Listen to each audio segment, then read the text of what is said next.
All right, now let's bring in Bill McGurn, Fox News contributor and Main Street columnist for the Wall Street Journal. You know, Bill, every once in a while, we like to get into the Wayback Machine when it comes to President Biden and show what he said then versus what he's saying now. Listen to this 2019 interview that he did with PBS's Judy Woodruff about the dangers of withholding aid from Israel. That'd be a tragic mistake. I strongly oppose Israel's settlement policy on the West Bank. I've made that clear to Bibi when I was vice president. I made it crystal clear to the Israelis. But the idea that we would cut off military aid to an ally, our only true ally in the entire region, is absolutely preposterous. It's just beyond my comprehension. Anyone would do that. Well, clearly it's within his comprehension now, Bill. Yes, it is. I mean, unfortunately, with President Biden, we see that he has kind of an Alice in Wonderland approach to words. They mean whatever he wants them to mean at the moment, and they're not meant to last beyond that moment. He can change them. Like his ironclad commitment to Israel. And unfortunately, he's not usually called on it. Bill, you know, this issue has really divided Democrats across the board, especially on Capitol Hill. And we just heard from John Fetterman, but I want to play a different bite from him because I want to really pay close attention to the first two lines of what he says here. Let's listen. I didn't agree with that. You know, I was disappointed. That doesn't change my support for the president or the situation, but I do believe that given in that situation when you have the kind of enemy that has no conditions or morals or decency or any kind of a bottom, and I don't think we should have any kind of conditions, and I haven't seen anything with Israel's conduct that would ever justify conditions. So, Bill, John Fetterman saying that, you know, he's obviously condemning what the president is doing, but he says it doesn't change my support for the president. Shouldn't it change his support for the president? I mean, how do you take these Democrats seriously in their criticism if they just continue to stand by these policies? Yeah, I think what we're seeing playing out.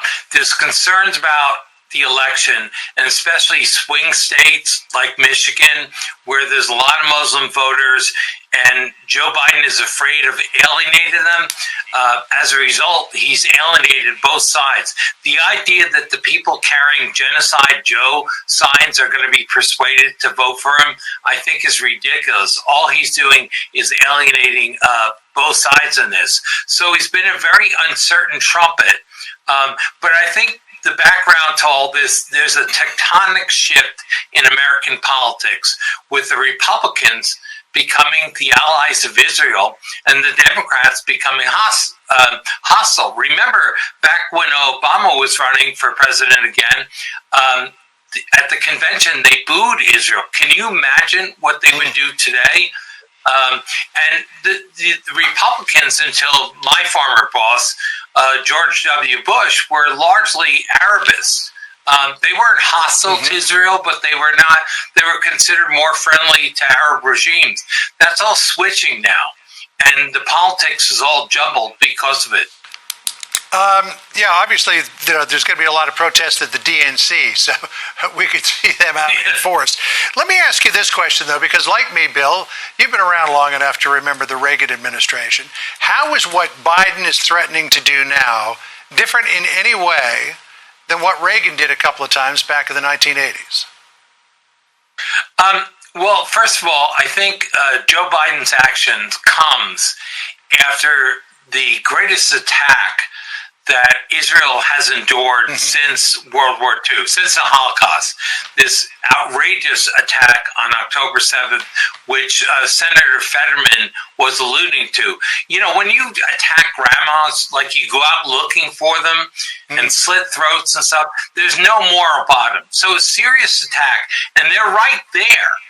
They're right inside Israel, and I don't think anyone would leave them involved. So I think the seriousness of the threat, then coming on top of Joe Biden's purported ironclad agreement, he goes over and makes a speech. Too often, this is Joe Biden, words that turn out not to mean anything. So and I think it's a really dangerous position. And so let me just follow up with this quick question. Reagan did call Menachem Begin when they were shelling the Palestinians and said, cut it out, and they did. And this is really hypothetical. But what do you think Reagan would do in this particular instance? I think Reagan would back them. Comes after, again, as I say, a terrorist attack that was, unparalleled in its barbarity. So I think the fact that another president 40 years ago threatened some weapons. Israel's had a lot of disagreements with American presidents, all of them. Pretty much over the last 40 years. It's a sovereign nation. It has to do what it's going to do that it decides for itself. I think if America ever had an ally that undermined us at a similar point, people would rightly be outraged. After 9/11, if they said, don't go after Al-Qaeda or stop, or we're not going to help you, I think American people would be outraged. I think the situation is that Hamas has to be defeated. I don't think there's a middle ground. They're either defeated or they're going to gather and there'll be another attack. Maybe it's not now. Maybe it's 10 years from now. I don't know anyone else who would put up with that. Well, and Bill, I think we crossed the Rubicon, too, a few weeks ago when Iran sent those drones at Israel. Exactly. Everything changed. Bill McGurn, thank you for joining us live. We appreciate it. Thanks, Bill. Have a great weekend. Thank you.